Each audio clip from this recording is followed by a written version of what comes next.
I'm here to talk about success. The first rule of success is to have a vision.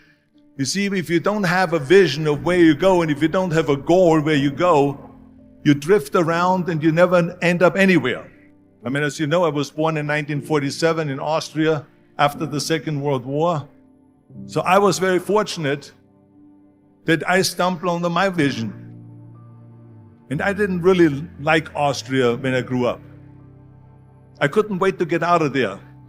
I couldn't see myself becoming a farmer or a worker in a factory or anything like that. Even though my parents wanted me to stay there and have a normal life. But that was their vision, not mine. My vision was totally different. I felt that I was born for something special, for something unique, for something big. Then one day I went to school. I remember I was 11 years old. And they showed a documentary about America. And there they showed in this documentary the huge skyscrapers, the high-rises, the huge bridges, the 6-lane freeways, and all of this stuff. And I said to myself, that's where I want to be. I don't want to be around here with these little farmhouses and these little buildings. I want to be in America. One day after school, I walked by a store in Graz. So I went inside and I looked around, and then I saw a magazine. I saw a bodybuilding magazine that had Reg Park on the cover. Reg Park was then a 3-time Mr. Universe. And I saw him on the big screen as Hercules. I read that and I said to myself, wow, this is the blueprint for my life. This is exactly what I want to do. I want to become a bodybuilding champion just like Reg Park. I want to get into movies just like Reg Park. And I want to make millions of dollars and be rich and famous just like Reg Park. Do you know how great it felt that I knew where I was going? Imagine the majority of people don't know where they're going. I knew where I was going, that I'm going to become this bodybuilding champion just like him. So it was just a question of how do you do it? I was so relieved because when you have a goal, when you have a vision, everything becomes easy. So people always ask me, when they saw me in the gym in the pumping iron days, they say, why is it that you're working out so hard? 5 hours a day, 6 hours a day, and you have always a smile on your face. And I told people all the time, I said, because to me, I'm shooting for a goal. In front of me is the Mr. Universe title. So every rep that I do gets me closer to accomplishing that goal, to make this goal, this vision turn into reality. Every single set that I do, every repetition, every weight that I lift will get me a step closer to turn this goal into reality. So I couldn't wait to do another 500-pound squat. I couldn't wait to do another 500-pound bench press. I couldn't wait to do another 2,000 reps of sit-ups. I couldn't wait for the next exercise. At the age of 20, I went to London and I won the Mr. Universe contest as the youngest Mr. Universe ever. And it was because I had a goal. So let me tell you something, visualizing a goal and going after it makes it fun. You got to have a purpose no matter what you do in life. You got to have a purpose. 74% hate their job in America. Now, this is not much different when you come to Europe. The majority of people don't like what they're doing because they're really not doing it because they didn't have a goal and they followed this goal. They just aimlessly drift around, and then all of a sudden there's a job opening, so they get that job because you have to work. But then when you work, it's a chore. It's work. It's not fun.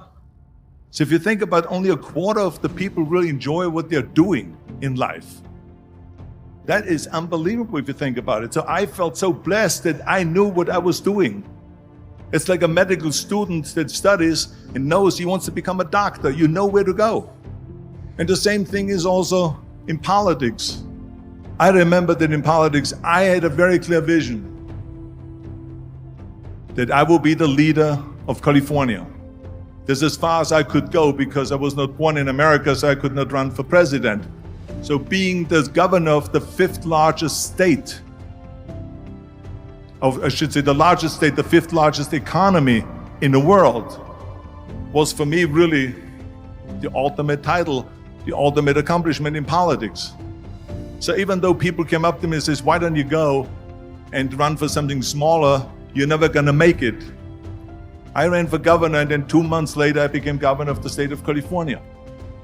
Again, because I had a very clear vision what I'm gonna do with California. So that's rule number one, have a vision. Rule number two is, don't listen to the naysayers. Don't listen to the naysayers.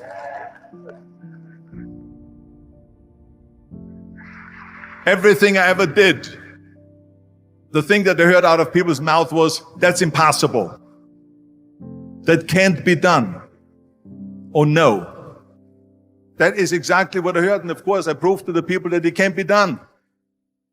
So whenever someone said to me, it can't be done, I heard, it can be done. When they said no, I heard yes. And when they said it's impossible, I heard it is possible. I'm a strong believer of what Nelson Mandela said, that everything is always impossible until someone does it. Well, I'm going to be the one, I said to myself, I'm going to do it and I'm going to show it to them. Maybe it has never been done before. That's perfectly fine with me. But I'm going to do it. And I did not listen to the naysayers. It's all about the hard work that you put in. I said to myself, in bodybuilding, I worked out 5-6 hours a day. I'm going to do the same thing now for acting. And of course, I went to college to study English.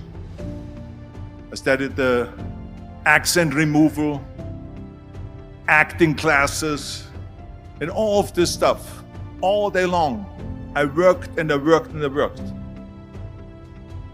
And within a short period of time, I made one movie called Hercules in New York, which of course went right into the toilet. But it didn't discourage me. I still had the same vision. And then all of a sudden I did Streets of San Francisco.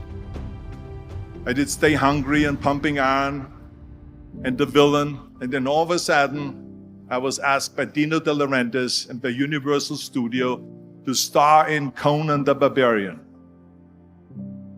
And after I did Conan the Barbarian, the director at the press conference said to the press, the director was John Milius. He said to the press, if we wouldn't have had Arnold, we would have had to build one. So think about that. The very body that they said can never be sold because the time is wrong. A few years later, I'm doing Conan the Barbarian, and it was the #1 hit at the box office when it came out in the summer of '82. Think about that. And the director says, if we wouldn't have had his body, we would have had to build one. So all of a sudden, my body became an asset, not a liability. And the same thing was with Terminator. After we were finished filming Terminator, Jim Cameron said to the press, if Arnold wouldn't have had that accent and talked like a machine, I think the movie wouldn't have worked. So think about that. The body and the accent that they attacked was an asset. But I didn't listen to those losers. I didn't listen to them at all. It's just the reality of it is that you cannot listen to the naysayers. So this is a very important lesson for all of you. So when someone says, no, this is a stupid idea, you in your mind, you don't have to say it, but in your mind just say to yourself, you asshole. What do you know?